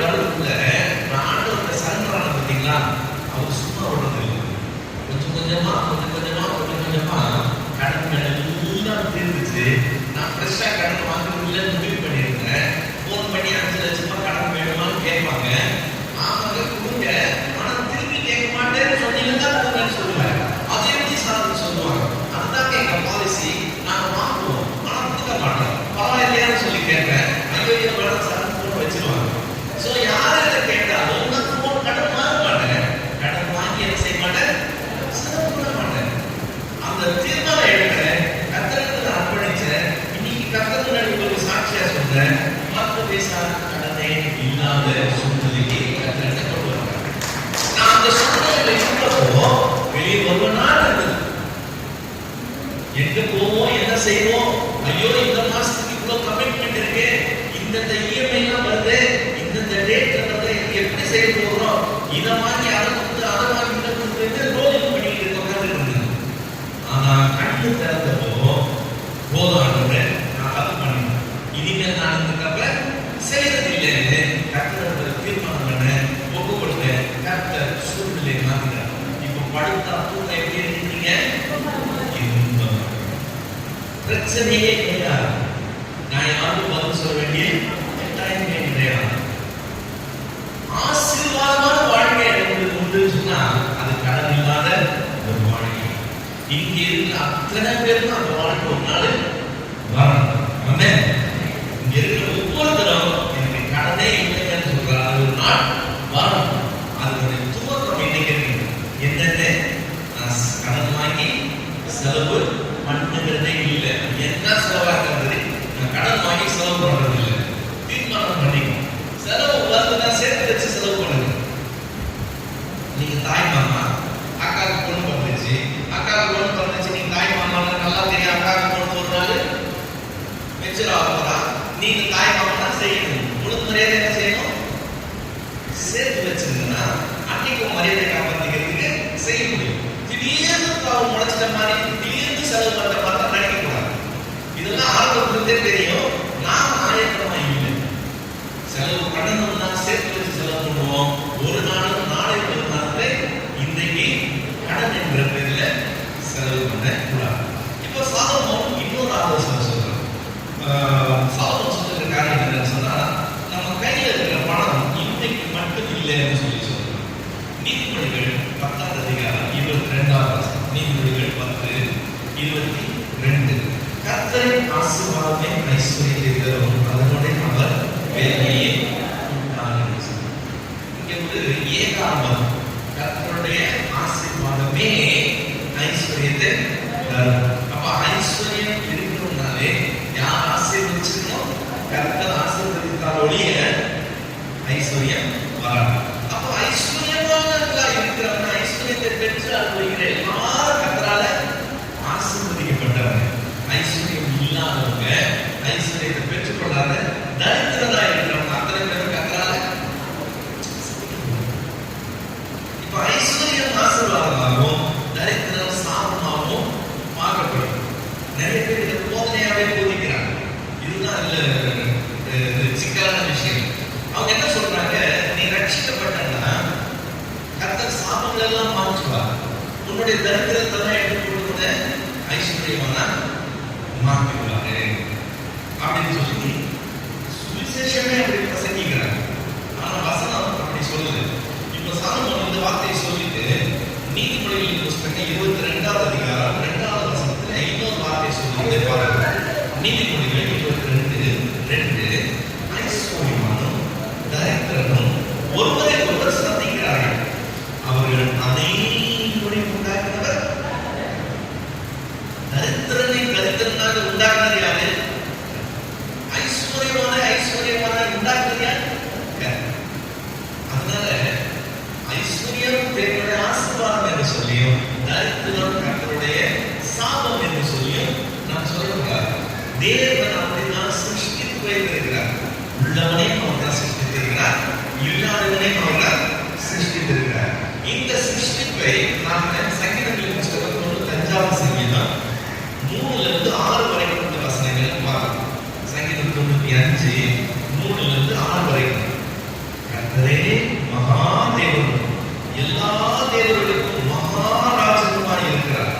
பூமியின் ஆழங்கள் அவர் கையில் இருக்கிறது.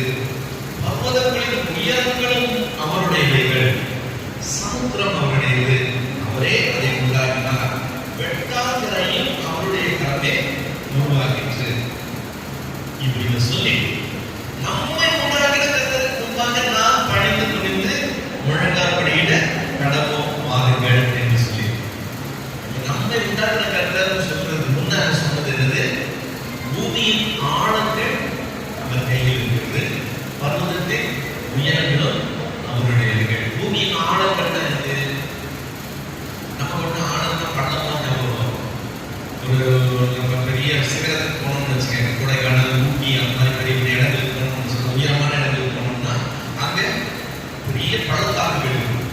அந்த பள்ளத்தாக்குகளை பார்த்தோம்னா கீழே போனா போய் சேர்றதுக்கு எவ்வளவு நாளுக்கு தெரியாது, அவ்வளோ பெரிய பள்ளத்தாக்கு இருக்கு. அந்த பள்ளத்தாக்கை தான் நம்ம ஆழம் நினைத்து கொள்ளலாம்.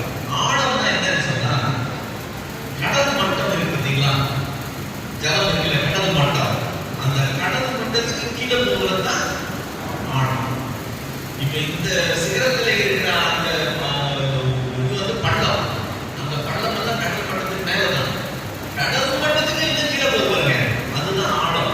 அந்த ஆழம் எல்லாம் நீங்க கணக்கு பண்ணீங்கன்னா சில சமயம் எவரெஸ்ட் சிகரம் 2 சிகரத்தை வச்சா கூட அது இன்னும் போகுது, அவ்வளவு பெரிய ஆழம் எல்லாம் இருக்கு. இப்ப இந்த ஆழம் கீழ் லெவல்ல இருக்கிறது, அதை யார் சிருஷ்டிச்சாவா? தேவன் தான் சிருஷ்டிச்சார்.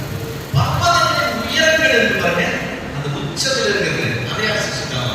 அதுவும் தேவன் தான் சிருஷ்டிச்சார். இது சமுத்திரத்தை அவர் தான் சிருஷ்டிச்சார். சமுத்திரத்தில் ஒரு அடி, ஒரு சதுர அடி கூட என்ன இல்லை, காஞ்சி நிலமே கிடையாது, ஃபுல்லா தண்ணி தான் நிறைஞ்சிருக்கு.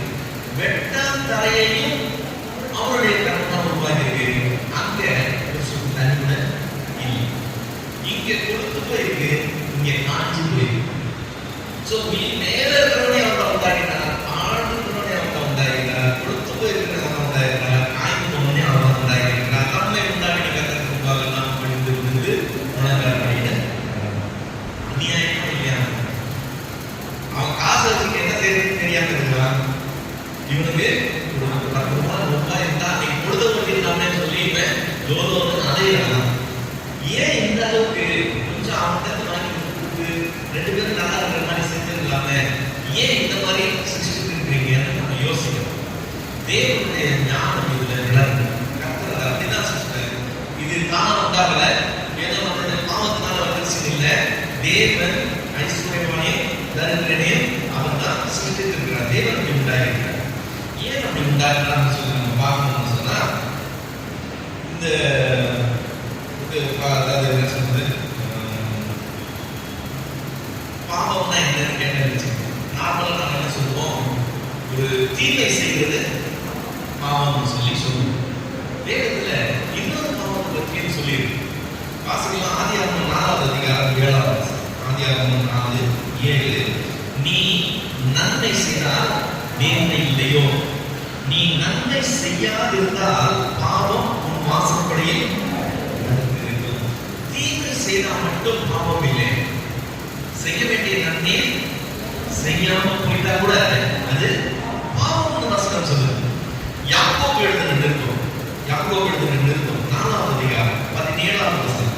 யாக்கோபு 4:17, ஆதலால் ஒருவன் நன்மை செய்ய அறிந்தவனாய் இருந்தும் அதை செய்யாமல் போனால் அது அவனுக்கு பாவமாக இருக்கும் வேதம் சொல்லுது.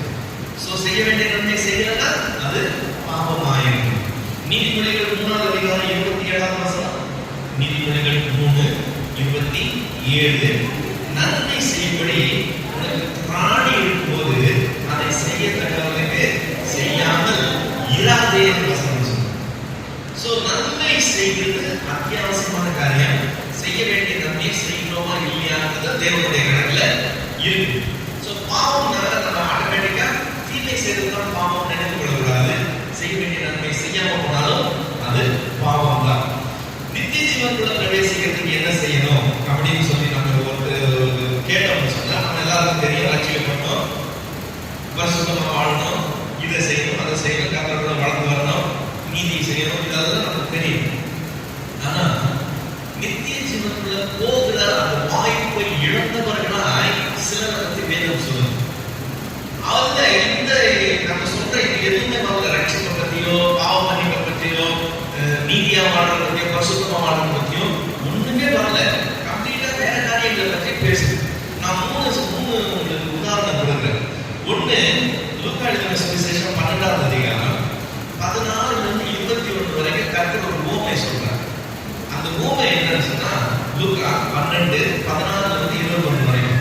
அந்த உவமை என்னன்னு சொன்னா, ஒரு ஐஸ்வர்யவான் இருந்தான், அவனுடைய நிலம் நன்றாய் விளைந்தது. அவன் என்ன செய்யறான், தன் ஆத்மாவை பார்த்து, ஆத்மாவே அநேக வருஷங்களுக்கு உனக்கு எல்லாம் சேர்த்து வைக்கப்பட்டிருக்குது, நீ எப்படி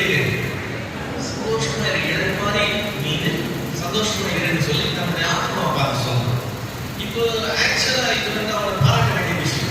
அவன் உழைச்சான், அவனுடைய இது அவன் அனுபவிக்கிறான். இதுல எந்த தப்பு கிடையாது. ஆனா ப்ராப்ளம் என்னன்னா அன்னைக்கு நைட் செத்து போகிறான். அன்னைக்கு நைட் செத்து போகிறான். அன்னைக்கு நைட் செத்து போயிருந்தாங்கன்னா உலகமே அவனை ஆக்சுவலா அவனை உயர்வா பேசும். அவருக்கு உழைப்புக்கு உதாரணம், நேர்மைக்கு உதாரணம், நல்ல உழைச்சி சம்பாதிச்சாரு, உத்தமமா வாழ்ந்தது எல்லாம் சொல்லுவாங்க. ஆனா தேவன் அவனை பார்த்து 21வது வசனத்தை பார்த்தோம்னா அவனை பார்த்து மதிகேடனே என்று சொல்றாரு. ஏன் ஆண்டவர் அவனை பார்த்து மதிகேடனே என்று சொல்றாரு பார்த்தோம்னா, அவன் தேவனிடத்துல ஐஸ்வர்யவானா இல்லாமல் தன்னிடத்துல ஐஸ்வர்யவானா இருந்தவன் சொல்லி சொல்றாரு. இது ஒரு இன்சிடென்ட். இப்ப இவன் வந்து அசுத்தமா வாழ்ந்தான், துர்மார்க்கமா வாழ்ந்தான், அவன் ரட்சிக்கப்படல அப்படியெல்லாம் சொல்லல. அவன் தேவனிடத்துல ஐஸ்வர்யவானா இல்லாமல் தனக்காகவே ஐஸ்வர்யவானா இருந்தவன் அவனை பத்தி சொல்லியிருக்கு. இன்னொரு சம்பவம் லூக்கா எழுதின சுவிசேஷம் 14வது அதிகாரம் 19 31 வரைக்கும். லூக்கா 14 19 31 வரைக்கும். இதுலயும் கர்த்தர் ஒரு சம்பவத்தை பத்தி பேசுறார். அங்க ஒரு ஐஸ்வர்யவான் இருக்கலாம், அவன் சம்பிரமமாய் வாழ்ந்தவனா இருக்கான். அவனுடைய வீட்டு வாசப்படியில ஒரு தரித்திரன் இருக்கிறான். அவன் பேர் லாசரு. அவன் அப்படியே கிடந்து செத்து போறான். இந்த ஐஸ்வர்யமான செத்து போறான். ஆனா ஐஸ்வர்யவான் பாதாளத்துக்கு போறான், லாசரு ஆபிரகாம் இருந்த இடத்துக்கு போறான்.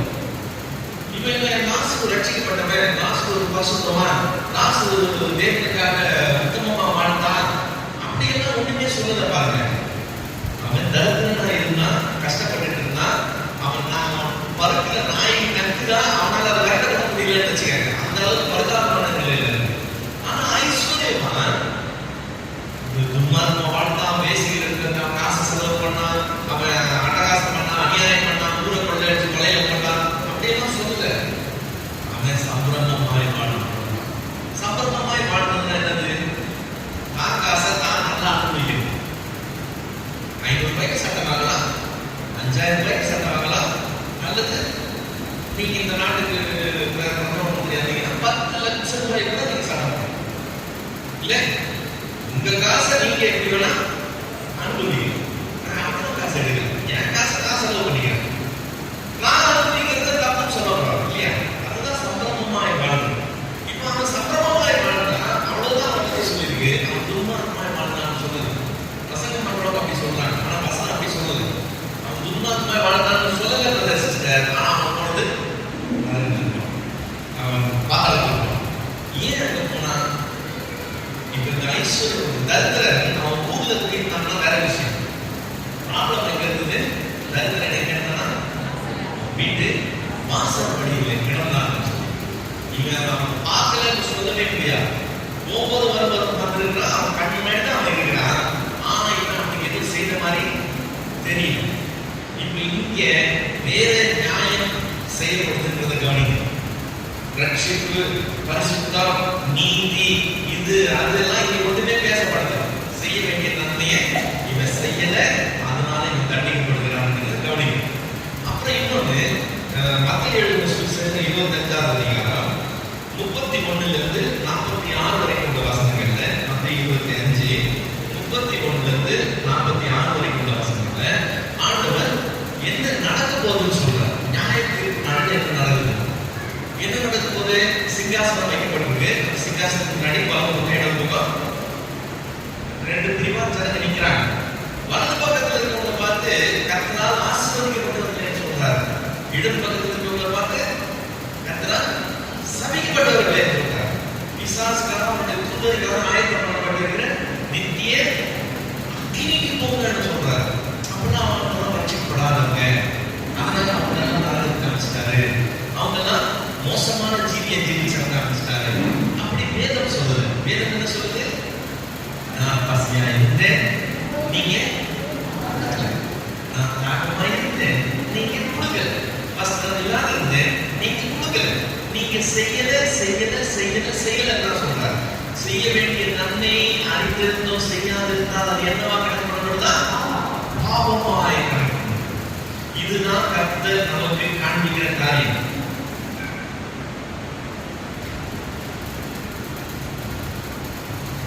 இதுல இந்த ஒரு படி கொஞ்சம் இன்னும் நம்ம வேதத்தை கவனிச்சோம்னு சொன்னா, பிரதான கற்பனை எதுன்னு இயேசு கிறிஸ்து கேட்கிறார். ஆண்டவர் என்ன சொல்றாரு? பிரதான கற்பனை சொல்றாரு, தேவனிடத்துல முழு ஆத்மாவோடும் அன்பு கூறுவாயாக. இதுக்கு ஒப்பா இருக்கிற இரண்டாம் கற்பனை என்னது? உன்னிடத்துல அன்பு கூறுவது போல பிறனிடத்துல அன்பு கூறுவாயாக. நாம் தேவனிடத்துல அன்பு கூறுகிறோம், அதனால நாங்கள் செய்ய தேவனுக்கு உண்டான காரியங்களை நாம் கொடுக்கணும் இல்லையா? நல்ல காணிக்கை கொடுக்குறோம், நம்ம நிறைய ஊழியர்களுக்காக கொடுக்குறோம், கர்த்தருக்காக நம்ம கொடுக்கணும். கர்த்தருக்கு நம்ம அன்பு கூறுகிறோம், அதனால நம்ம செய்யணும்.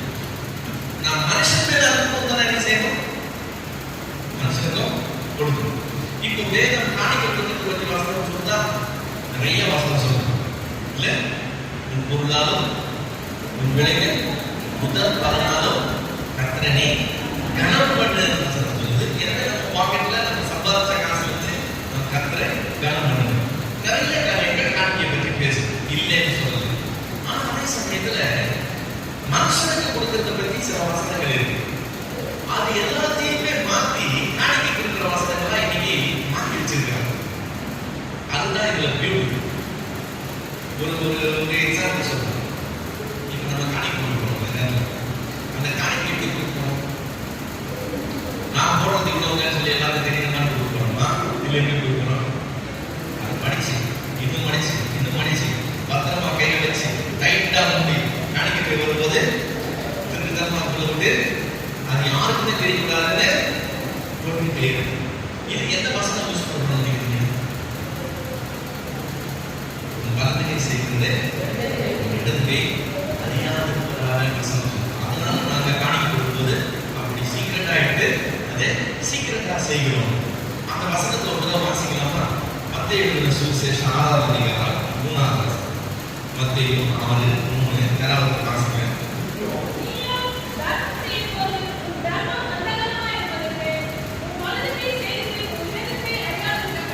நீயோ காணிக்கை கொடுக்கும் போது உன் காணிக்கை யாருக்கெல்லாம் தெரியாம இருக்கிறதுக்காக அந்தரங்கமாக இருக்கிறதுக்காக செய்ய சொல்லியிருக்கா. தர்மம் செய்ய ஆனா அதை எடுத்து நம்ம எப்படி யூஸ் பண்றோம்? நம்ம அறியாம. புரியுதுங்களா? இது நம்பர் 1. ரெண்டாவது, கொடுக்கப்படும் கொடுக்கப்படும் அமைக்கி குலுக்கி சந்திப்படி நன்றாய் அளவுக்கு மடியிலே போடுவார்கள். அதனால நிறைய வசனத்திலே காணிக்கையிலே போட்டுப்பாங்க கொடுக்கப்படும். ரைட், இது எங்க கொடுக்கப்பட்டிருக்கு? லூக்கா எழுதின சுவிசேஷம் 6ஆம் அதிகாரம் 38ஆம் வசனம். லூக்கா 6:38 கொடுக்கப்படும் கொடுக்கப்படும் அமைக்கி குலுக்கி சந்திப்படி எந்த அளவுனா நீங்க அளக்குறீங்களோ அந்த அளவு உங்களுக்கு அனுப்பப்படும். 6:38. இப்ப இதுல ப்ராப்ளம் என்ன தெரியுமா? 36, 37 வாசிக்கிறேன், கவனிங்க.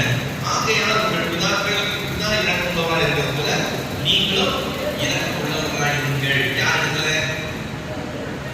மனுஷன். பிதாவுக்கு இறக்குள்ளவராக இருக்கிற நீங்களும் இறக்குள்ளவராக இருங்கள்.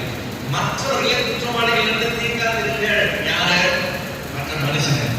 அப்பொழுது நீங்கள் குற்றவாளிகள் தீர்க்கப்படாதீர்கள். மற்றவர்களை ஆக்கினைக்குள்ளாக தீர்க்காதீர்கள். யாரு? மற்ற மனுஷன். அப்பொழுது நீங்களும் ஆக்கினைக்குள்ளாக தீர்க்கப்படாதீர்கள். விடுதலை பண்ணுங்கள், அப்பொழுது நீங்களும் விடுதலை ஆவீர்கள். யாரு? மற்ற மனுஷன். கொடுங்கள், அப்பொழுது கொடுக்கப்படும். யாரு? இது மட்டும் காணிக்கை. அது எப்படி? இதெல்லாம் மனுஷனுக்கு சொல்லிக்கிட்டே வந்து அதை மட்டும் டைவர்ட் பண்ணி மீட் ஆகி இல்லை. இதுவும் மனுஷனுக்கு கொடுக்குறது. நீ அப்பதான் கொடுக்கப்படும். அமைக்கி குலுக்கி சரித்தினும்படி நன்றாக கொடுப்பாங்க. நீ எந்த அளவினால் அளக்கிறியோ யாருக்கு? மற்றவனுக்கு. நீ எந்த இடத்துல அளக்கிறியோ அந்த அளவுனா அளக்கப்படும். இன்னொரு வாசனம் சொல்றேன். அவனதன் விசனமாய் முதல்ல கட்டாயமாய் முதல்ல கண்மனதில் நீக்கத்தின்படி கொடுக்க உற்சாகமாய் கொடுக்க நடந்த தேவன் பிரியமாய் இருக்கிறார். காணிக்கைக்காரர்கள் எல்லாம் பார்க்கணும். எல்லா காணிக்கையாளர்களையும் பார்க்கணும். உங்க காணிக்கையாளர்கள் என்ன இருக்குன்னு தெரியலையே. சரி, காணிக்கையாளர்கள் பார்க்கணும். ரைட். அது எனக்கு வந்து 2 கொரிந்தியர் 9ஆம் அதிகாரம் 7ஆம் வசனம். ரைட்டுங்களா? 2 கொரிந்தியர் 9:7.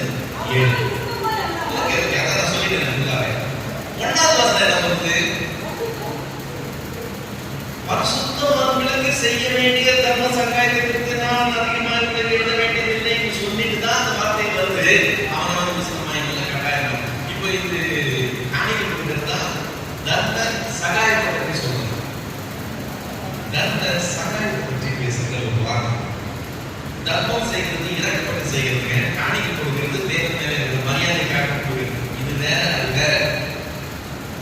தேவனிடத்துல அன்பு கூறுகிறது வேற, மனுஷனிடத்துல அன்பு கூறுகிறது வேற.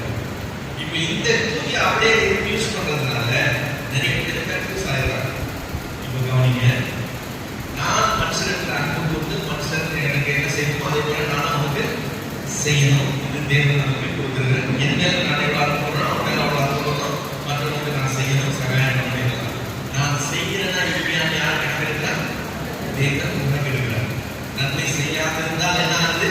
அது நம்மள நரகத்துக்கே கொண்டு போகிற ஒரு காரியமா இருக்கு. அந்த ஐஸ்வர்யமா ஆதாரத்துக்கு போனதுக்கே காரணம் அதுவாக இருக்கு. இப்போ ஒரு வாலிபன் இயேசு கிறிஸ்துவுக்கு போனான். அவன் வந்து சொல்றான், ஆண்டவரே நான் நித்திய ஜீவனை சுதந்திரிக்கணும், அப்ப நான் என்ன செய்யணும்னு சொல்லி கேட்கிறேன். ஆண்டவர் சொல்றாரு, நீ போய் நியாயப்பிரமாணம் உள்ளதெல்லாம் கடைபிடின்னு சொல்றாரு.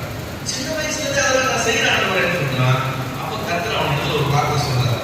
வாசிக்கலாம். மத்திய எழுதின சுவிசேஷம் 19ஆவது அதிகாரம் 21ஆவது வசனம். மத்தேயு 19:21.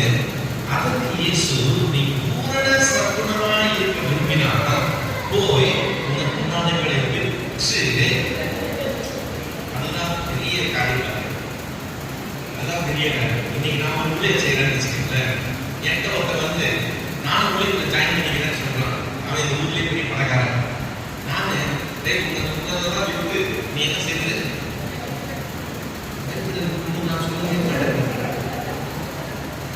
நான் சொல்லவே மாட்டேன். என் வாயில என்னதான் வரும்?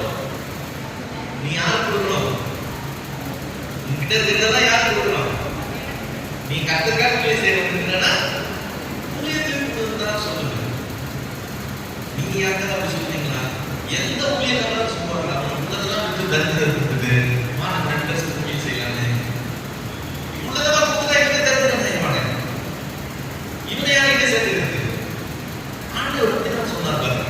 நாம அப்படி சொல்லவே மாட்டோம். அவர் சொல்றாரு, உள்ளதெல்லாம் தரித்திரம் இருக்குது, அப்பொழுது உனக்கு அலுவலகத்திலே பொக்கிஷம் உண்டாகும், பின்பு என்னை பின்பற்றுவான்னு சொல்றாரு. உங்க பரலோகத்துல பொக்கிஷம் சேர்க்கிறதுக்கு இங்க என்ன செய்யணுமா? இல்லாதவர்களுக்கு நாம் கொடுக்கிறவர்களாக இல்லாதவர்களுக்கு நான் தேவனிடத்தில் ஐஸ்வர்யமானாயிருந்தாலும் தனக்காகவே ஐஸ்வர்யமானாயிருந்தான்னு இருக்கிறீங்களா? அதுதான் காரணம். அவர் இங்க நிறைய இருக்கு, அங்க போகும்போது அங்க என்ன இல்லை, அக்கௌண்ட் காலியா இருக்கு. அவன் ஏன் கொடுக்குறேன்னு சொன்னான் தெரியுமா? நான் வெளிநாட்டுல போய் வேலை செய்யறேன்னு வச்சுக்கேன், நான் நிறைய சம்பாதிக்கிறேன், பெரிய கோடீஸ்வரனா இருக்கிறேன், சில வருஷங்கள் அப்ப இருந்துட்டேன். இப்போ நான் சென்னைக்கு திருப்பி வரேன். திருப்பி வரும்போது என் குடும்ப தலைவர் வரவேற்கிறதுக்காக வந்திருக்கிறாங்க ஏர்போர்ட்டுக்கு. நான் இறங்கி வரும்போது வெறும் கையை வரேன். அவங்க நினைச்சுக்கிறாங்க எல்லாத்தையும் அக்கௌண்ட் மாத்திருப்பாருன்னு சொல்லி நினைச்சுக்கிறாங்க. எல்லாத்தையும் கையை தூக்கிட்டு வர முடியும், அக்கௌண்ட்ல போட்டு கொண்டு வரும். இங்க வந்து கேட்டா நான் சொல்றேன், அங்கே சம்பாதிச்சு அங்கே இருந்து வந்தேன், நீ இனிமேல் சம்பாதிச்சுக்கலாம்னு சொன்னாங்கன்னா என் வயிற்று பார்த்து சொல்லுவாங்க. அதுதான் ஆண்டவர். அதே தான் நீ உண்மையில இதை வச்சு யூஸ் பண்ண பத்தியா, இதை கொண்டு நீ என்ன செஞ்சிருக்கணும்? மறுபடிக்கு சேர்த்து வச்சிருக்கணும். உண்மையில நாம் இல்லாதவர்களுக்கு கொடுக்கிறது, மறுபடியில நமக்கு பொக்கிஷமாய் மாறுகிறது வேத சத்தியம். நாம் அதை செய்யாம போகும் பட்சத்துல நாம் உண்மையில இருக்கிறத உண்மையிலே நாம் அனுபவிக்கிறதா இருந்தோம்னு சொன்னா, மறுபடியும் செய்யலன்னா நாம் தேவனுடைய பார்வையில முட்டாள்களாக காணப்படுவோம். மூடனேன்னு சொல்லி ஆண்டவர் சொல்லுவார். பிச்சை கொடுத்து வசனம் சொல்லுவோம். இன்னொரு வசனம் கூட இருக்கு. லூக்கா எழுதின சுவிசேஷம் 12ஆவது அதிகாரம் 33ஆவது வசனம். லூக்கா 12:33. உங்களுக்கு உள்ளவைகளை விற்று பிச்சை கொடுங்கள், பழமையாய் போகாத பணப்பைகளையும் உடையாத பொக்கிஷத்தையும் பரலோகத்தில் உங்களுக்கு சம்பாதித்து வையுங்கள், அங்கே திருட நடக்கிறதும் இல்லை, பூச்சி எடுக்கிறதும் இல்லை. ரொம்ப தெளிவா சொல்றாரு. இல்லாதவங்க நாம் இங்கே கொடுக்கிறவர்களா இருக்கணும். நாம் தேவனுக்கு கொடுக்கிறோம், காணிக்கை கொடுக்கிறோம், ஊழியங்களுக்கு கொடுக்கிறோம், சந்தோஷம் வரவேற்கப்படத்தக்க காரியம். அது மட்டும் இல்லை, நாம் என்ன செய்யணும்? இல்லாதவர்களுக்கு கொடுக்கணும். இந்த இடத்துல பிச்சை கொடுக்கன்ற வார்த்தை வந்துருச்சு. அதனால நீங்க பிச்சைக்காரர்களுக்கு கொடுக்காதீங்க. பிச்சைக்காரருக்கு யாரும் தரித்திரர் இல்லை. உங்களுக்கு காசு வேணும்னா அப்புறமா அவங்க போய் பாருங்க, அவங்க உங்களுக்கு கட்டி கொடுப்பாங்க. அவங்க கிட்ட போதுமான அளவு இருக்குது, ஆனாலும் அவங்க பிச்சை தான் எடுப்பாங்க. அவங்க ட்ரெஸ்ஸை பார்த்து ஏமாற்றாதீங்க.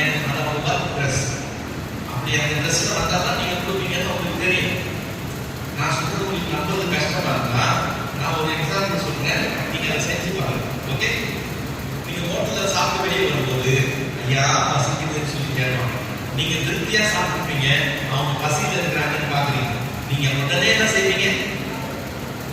காசு கொடுப்பீங்க. உங்களால கொடுக்காம இருக்க முடியாது. ஏன்னா நீங்க திருப்தியா சாப்பிடுவீங்க. அவங்க வெயில்ல பசியில நிக்கிறாங்க, இறக்கப்பட்டு நீங்க கொடுத்துருவீங்க. நீங்க அப்படி கொடுக்காதீங்க. நான் உங்களுக்கு ஒரு சவால் கொடுக்குறேன். நீங்க என்ன செய்யுங்க, ஒரு சாப்பாடு வாங்கி கொடுங்க. நான் சேலஞ்ச் பண்றேன். அவங்க அந்த சாப்பாடு பிரிச்சு சாப்பிட மாட்டாங்க. எவ்வளவு பேர் பசிக்குன்னு கேட்டாங்கல்ல, நீங்க சாப்பாடு வாங்கி கொடுத்துருக்கீங்கல்ல, இப்ப பசிக்கிறவங்க என்ன செய்யணும்? சாப்பிடணும். 100% சொல்றேன், அவங்க அதை வாங்கி உள்ள வச்சுக்கிட்டு அடுத்த செடிக்கு போயிடும். அப்ப அவங்களுக்கு என்ன இல்லைன்னு அர்த்தம்? பசி இல்லை. இது அவங்க திரும்ப ஹோட்டல்ல கொடுத்து காசு வாங்குவாங்க. அது இவருக்கு அவங்களுக்கு வேறு தொடர்பு. நீங்க 50 ரூபாய்க்கு சாப்பாடு அவங்க 25 ரூபாய்க்கு காசா மாத்திடுவாங்க. நடந்த விஷயம். நீங்க அடுத்த முறை ஹோட்டல் போய் சாப்பிட்டு வெளியே வரும்போது இதை செஞ்சு பாருங்க. யாராவது ஒருத்தர் நீங்க கொடுக்குற சாப்பாடை வாங்கி சந்தோஷமா டைம் செய்யாம காலையில் சாப்பாடு என்னன்னு சொல்லி உட்கார்ந்து சாப்பிட்டா சரிதமே கிடையாது. அப்ப அவங்க பிச்சை எடுத்து என்னது? அவங்களுடைய தொழில். அது ஒரு சோம்பேறிகளின் தொழில். தன்மானம் இல்லாதவர்கள் செய்கிற தொழில். கையெழுந்துறது தன்மானம் இல்லாதவர்கள் செய்கிற தொழில். தொழிலா பாருங்க, இறக்கப்படாதீங்க. நீங்க யாருக்கு இறக்கப்படணும் தெரியுமா? இல்லாதவங்க நம்ம மத்தியிலே இருப்பாங்க. நம்ம மத்தியிலே இருப்பாங்க. சில சமயம் குடும்பத்திலே இருப்பாங்க.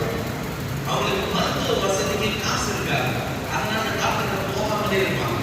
நீங்க கேட்பீங்க, ஏன் டாக்டர் போகலன்னு கேட்டீங்க. போகணும், டைம் இல்லை, போறேன் அப்படின்னு சொல்லுவாங்க. அவங்களுக்கு கையெழுத்து மனசு வராது. என்கிட்ட காசு இல்லை, எனக்கு கொடுன்னு கேட்கறதுக்கு அவங்களுடைய தன்மான இடம் கொடுக்காது. அதனால அவங்க சாப்பிடாத சாப்பிட்ட மாதிரி இருப்பாங்க.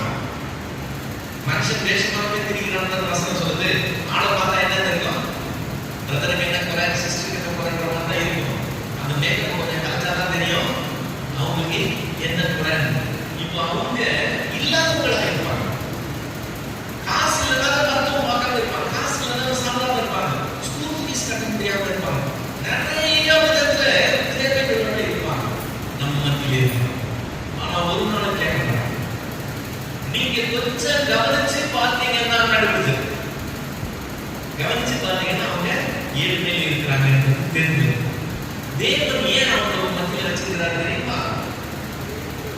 இருக்கிற நீங்க இல்லாதவங்களுக்கு என்ன செய்வீங்க அவங்க லெட்ஜர்ல கணக்கு வச்சிருக்கிறார். அந்த கணக்கு தான் நியாயத்துக்கு நாள் என்ன சொல்றாரா, நான் பசியா இருந்தேன், நீங்க நான் வஸ்திரம் இல்லாம இருந்தேன், நீங்க நான் உங்ககிட்ட கேட்டேன் நான் சொல்லல பாருங்க. நான் உங்ககிட்ட சாப்பாடு கேட்டேன்னு சொல்லி கேட்கவே மாட்டாங்க. கேட்க மாட்டாங்க. வெளியே தெரியவே தெரியாது. நீங்க கவனிங்க. தேவன் நமக்கு கொடுத்திருக்கிறார்னு சொன்னா இல்லாதவங்க இருக்கிறாங்கன்னு தெரிஞ்சுக்கிட்டு போகும். சரி, ஆசைப்படுறதுக்கு மட்டும் இல்லை. இப்ப நமக்கு ஆண்டவர் கண் பார்வை கொடுத்துருக்கிறாரா? கண் பார்வை இல்லாதவங்க இருக்கிறாங்களா? இருக்கிறாங்க. இப்ப நாம என்ன செய்யறோம் கிடையாது தெரியும். நீங்க பஸ் ஸ்டாப் போறீங்க அல்லது நீங்க ரோட்ல நடந்து போறீங்க, வெள்ளை கடலுக்கு உச்சி வச்சுட்டு நிற்பாங்க. அவங்களுக்கு என்ன இல்லை? கண் பார்வை. நீங்க அவசரமா போறதுனால அவங்க நின்று நீங்க எந்த பஸ்ல கேட்க மாட்டீங்க. ஏன்னா உங்களுக்கே டைம் அவங்க யாராவது நம்ம ஹெல்ப் பண்ண மாட்டாங்களா? அவங்களுக்கு பஸ் நம்பர் தெரியாது. யாராவது அவங்க அந்த பஸ்ல ஏற்றி விடுவோம். நமக்கு எதே இல்லை, நமக்கு டைம் இல்லை. நம்ம டென்ஷனே நமக்கு பெரிய டென்ஷன். தேவன் என்ன செய்யறார்? அந்த லெட்ஜர்ல எண்ணி வருது. கண் உணர்ந்து அவங்க கண்ணி இல்லாம இருக்குது. கண்ணு உடனே கண் இல்லாதவங்க உள்ளவனுக்கும் இல்லாதவனுக்கும் உள்ள கணக்கு அந்த டேலி பண்ணிக்கிட்டே வராது. நீங்க இங்க மறந்துடலாம், ஆனா அங்க வரும்போது அது கணக்கில் வரும். அங்க கணக்கு வரும். அங்க பொக்கிஷம் சேர்க்கணும்னா இங்க என்ன செய்யணும்? நம்ம கொட்டி கிடந்தாதான் எடுத்து கொடுக்கணும் இல்லைங்க. உங்களுக்கு என்ன இருக்கோ அதுல இருந்து கொடுக்கணும். தனக்கு பின்தான் வாழணும்னு சொல்லுவாங்க. இங்க ஆண்டவர் சொல்றாரு, உனக்கு உள்ளதையே விற்று பிச்சை கொடுன்னு சொல்றாரு. அப்ப உனக்கு சாப்பிடுறதுக்கு இல்லாத என்ன செய்யுமா? ஆண்டவர் சாப்பிடுறதுக்கு ஏதாவது கொடுக்கணுமே. அந்த மனசு அப்படி இருக்கணும். கொடுக்கணும் கொடுக்கணும் கொடுக்கணும். அப்போ நீங்க கண்ணு திறக்கப்படும். இவங்க இல்லாம இருக்கிறாங்க. நீங்க உங்க உலகத்துல இருந்தீங்கன்னா உங்க தேவைகளே உங்களுக்கு தேவைகளா இருக்குதுன்னா மற்றவங்களுடைய தேவைகள் உங்களுக்கு தேவைகளா தெரியாது. கவனிச்சு பாருங்க. அவங்களுக்கு வந்து கணக்கு நீங்க ஒரு நாள் கொடுக்க போறீங்க, அதையே கவனிச்சுக்கிட்டு. அதனால பணம் என்பது இன்னைக்காக மாத்திரம் இல்லை, அது எதுக்காக உள்ளது? மறுமைக்காக உள்ளது என்பது வேத சட்டம். இன்னைக்கு 2 காரியம் தெரிஞ்சுக்கணும். ஒண்ணு என்னது? பணத்தை தவறா பயன்படுத்த கூடாது. அப்படின்னு என்னது? நாளைக்கு வருமானத்தை நான் இன்னைக்கு செலவு பண்ண கூடாது. 2வது காரியம் என்னது? பணம் இன்னைக்காக மாத்திரம் இல்லை, இன்னைக்கு நான் சாப்பிட்டு இன்னைக்கு நல்லா இருக்கிறதுக்காக மாத்திரம் இல்லை, நான் மறுமைக்காக இங்கிருந்து சேர்த்து வைக்கிறதுக்காக எங்களுக்கு கொடுக்கப்பட்டிருக்கிறது. நான் அதை கொடுக்கிறவனா இருக்கு. நான் கொடுக்கிறேன்னா இல்லையான்னு யாருமே பார்க்க மாட்டாங்க. யார் பார்க்க வேண்டியவர் பார்க்கறாங்க. அதை கணக்கில் கொண்டு வருவார். ஒரு நாள் நான் அதுக்கு பலனை அனுபவிப்போம். கண்ணில் மூடி நோக்கி பார்க்கலாம். இந்த காலங்களில் என்னுடைய சமூகத்துக்கு வந்தோம். விலை மதிக்க முடியாத அவருடைய சத்தியத்திலிருந்து பணம் என்கிற பொருளை குறித்து சில காரியங்களை நாம் தியானம் பேசுகிறேன். நான் சொன்னது மாதிரி இங்கிருந்து வெளியே போறதுக்கு முன்னாடி ஒரு தீர்மானம் பண்ணவர்களாக புறப்படும். கர்த்தர் நம்மோட பேசியிருக்கிறார். இந்த தேவனுடைய ஆலோசனை, நான் இன்னையிலிருந்து கடன் வாங்கி செலவே பண்ணுகிறது இல்லை என்று சொல்லி தீர்மானம் பண்ணிட்டு, இதுவரைக்கும் வாங்கின கடன் நான் செஞ்ச தப்பாண்டவரேன்னு சொல்லி தேவனிடத்துல நம்ம சரண்டராகி, ஆண்டவரே காப்பாத்துங்க, இந்த கடன் எல்லாம் நீங்கி கடனே இல்லாத நாள் எனக்கு மரணம் ஆண்டவரே என்று சொல்லி நாம் அவரிடத்துல ஒப்பு கொடுக்கணும். ஒரு நாள் வரணும், கடனே இல்லாதவர்களா நாம் இந்த சமூகத்துல வந்து நிற்கணும்.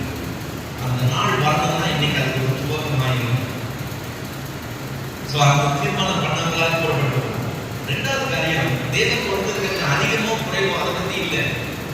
எது கொடுத்திருக்கிறாரோ அதை வச்சு நாம் மற்றவங்களுக்கு என்ன செய்யணுன்றது கணக்கு.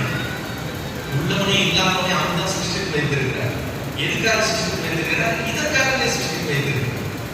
நமக்கு நித்தியத்துல குறையாத பணப்பை இருக்கணும்னு சொன்னா, அங்க நமக்கு அன்றாட குறையாத ஒரு பொக்கிஷம் இருக்கணும்னு சொன்னா, இங்கே அதை நாம் கொடுக்கிற ஒரு முறை. இங்கே கொடுக்கும் போது அங்க நமக்கு அந்த பொக்கிஷமாக சேர்ந்து வசனம் சொல்லும். பிள்ளைகளை விற்று பிச்சை கொடு, தரித்திரங்களுக்கு கொடு, அப்பொழுது பரலோகத்தில் நமக்கு மிகுந்த பொக்கிஷம் உண்டாயிருக்கும் வசனம் சொல்லும். எனவே இன்னைக்கு கர்த்தர் நம்மளோட பேசினார்னு சொன்னா, இன்னைக்கு நம்மளுடைய பார்வை வித்தியாசமாயிருக்கு. எனக்கு என்ன தேவை, எனக்கு என்ன தேவைன்றது இல்லை, மற்றவங்களுக்கு என்ன தேவை. எனக்கு இருக்கிறது கூட இல்லாதவங்க யாரும் இருக்கிறாங்க. நான் என்ன செய்ய முடியும்? தேவன் நான் என்ன செய்யணும்னு வச்சிருக்கிறேன். நீங்க இந்த கண்ணை திறந்து பார்த்தீங்கன்னா உங்களை சுத்தி தேவை உள்ளவர்களுக்கு தெரியும். இப்போ நீங்க அவங்களுக்கு எல்லாம் செய்கிறவங்களா இருக்கும்போது தேவ சித்தத்தை நிறைவேற்றுகிற தேவத்தினமாக இருக்கணும்.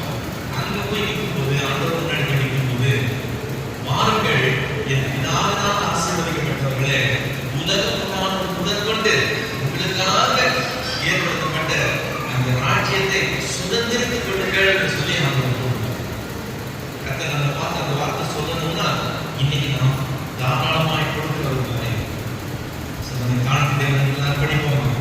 கர்த்தர் நாம் நடக்க வேண்டியவை நமக்கு காட்டியிருக்கிறார். அதன்படி நடக்க கர்த்தர் நமக்கு கிருபை இருக்கிறார். நம் தேவனை ஆண்டவரை துதிக்கிறோம், ஸ்தோத்திரிக்கிறோம். அருமையான காலவேளையில் தேவனை நீ கூட்டி வந்து அமர பண்ணி ஆண்டவரே, விலைமதிக்க முடியாத சத்தியங்களை போல வளர்த்து கொண்ட தேவனுக்காக நன்றி சொல்லுவோம். ஞானிகளுக்கும் கல்விமான்களுக்கும் மறைக்கப்பட்ட சத்தியத்தை காலர்களாக எங்களுக்கு கர்த்தர் வெளிப்படுத்த சித்தமாயிருந்தபடியால் நன்றி சொல்லுவோம். தேவனே, கடனே இல்லாத வாழ்க்கையை நாங்கள் அனுபவிக்கத்தக்கதாக இந்த நாள் அதுக்கு ஒரு ஆரம்ப நாளாக இருக்கத்தக்கதாக எங்களை அர்ப்பணிக்க கர்த்தர் எங்களுக்கு கிருபை அர்ப்பணித்த ஆண்டவரே, கடனை வாங்காதவர்களாக நாங்கள் ஜீவிக்க எங்களுக்கு கிருபை.